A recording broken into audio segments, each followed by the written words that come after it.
Wait, what? What do you mean? With who? Are you serious? I'm home. I'll call you back. She just got home. So where were you today? I was at work. You sure? Yeah. You have my location. It wasn't on. It was on. Come on. No, it wasn't. When I checked your Life 360 today, it wasn't there. You know Life 360 be bugging. No, it's not about Life 360. I just updated it. What do you just update? Well, then I probably didn't update it. Okay? What do you mean it probably didn't update? It would have updated for both of us. You're just making stuff up. How am I making stuff up? You always tend to do that, remember? Where were you today? I'm gonna ask you again. Where were you? I was at work. No, you were not. You're sitting here lying in my face. I'm Where not were sitting. you? So you're sitting here lying to me. I'm not. You just always make stuff in your head. You know, that's not even it. Somebody called me today. Who called you? What's that? That's nothing. Don't Who worry is about it. that? I've never seen that person before. Don't worry about it. What do you mean, don't worry about it? Who is that? It's just a coworker. A That's it. coworker? At work, I'm not like that with my coworkers. I don't know about you. I'm never like that, all touchy and feely and stuff, knowing that I got a wife at home. Are you serious? I just like being close with my coworkers. Why do It's you not want to my be so fault. close with? Why do you want to be close with your Why are coworkers you so getting bad? up? Because you're making me so mad right now, bro. Like, You're doing too much. Oh. I can't deal with it anymore. oh, I'm doing too much. I just I'm need doing some too space. much. I need I'm some doing space. too much. I'm doing too much. I'm doing too much. Stop. I'm doing too much, right? I'm doing too much, right? I'm doing too much, right? You gonna be out here cheating on me? I'm doing too much, right?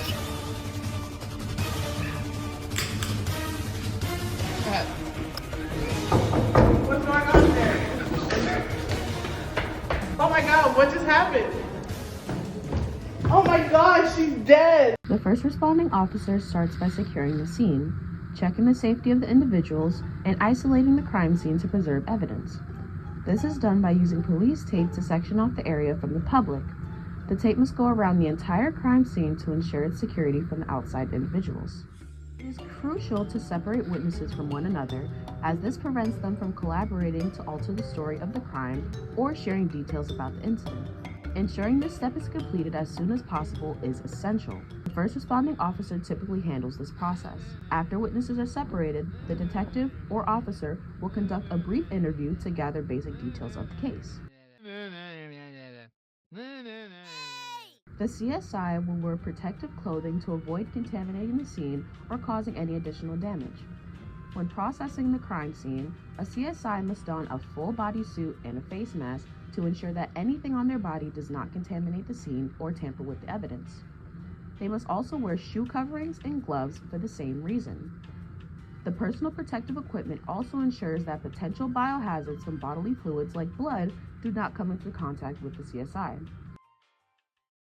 There are 4 types of paths a CSI can take when investigating a crime scene: the spiral, grid, linear, and zone paths. The spiral path is used for larger open spaces with a single investigator. Both the linear and grid paths are employed for indoor and outdoor spaces when multiple people are present and there's a lot of evidence.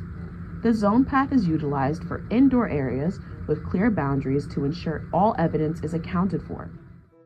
As depicted in the video, CSI utilized plaques to label and number evidence, assigning numbers to each piece of evidence to create a timeline based on their initial assessments of what occurred first. This approach ensures that all evidence is accounted for and considered during an investigation.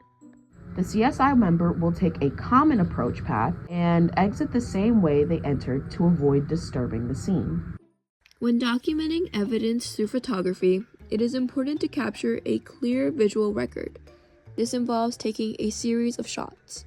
An overview shot establishes the layout of the scene and placement of objects.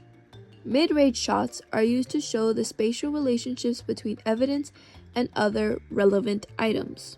Close-up shots use measuring devices to record dimensions of the evidence.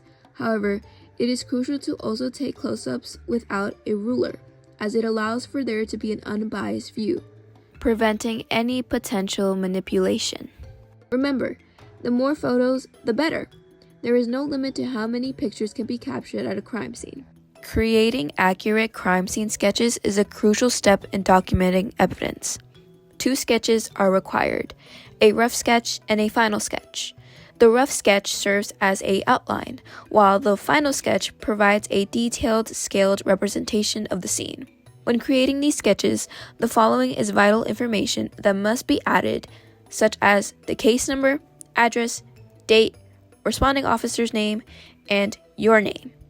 A key or legend should also be included to identify objects within the sketch.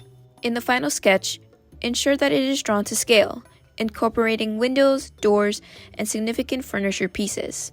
This visual representation will aid in reconstructing the crime scene and create a more accurate investigation.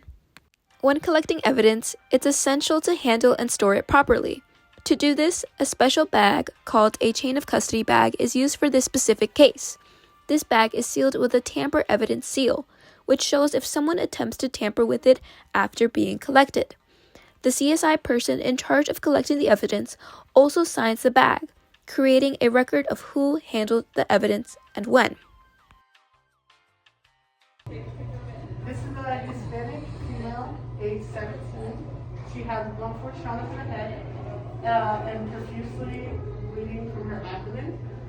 Her cause of death was a stab wound to the abdomen.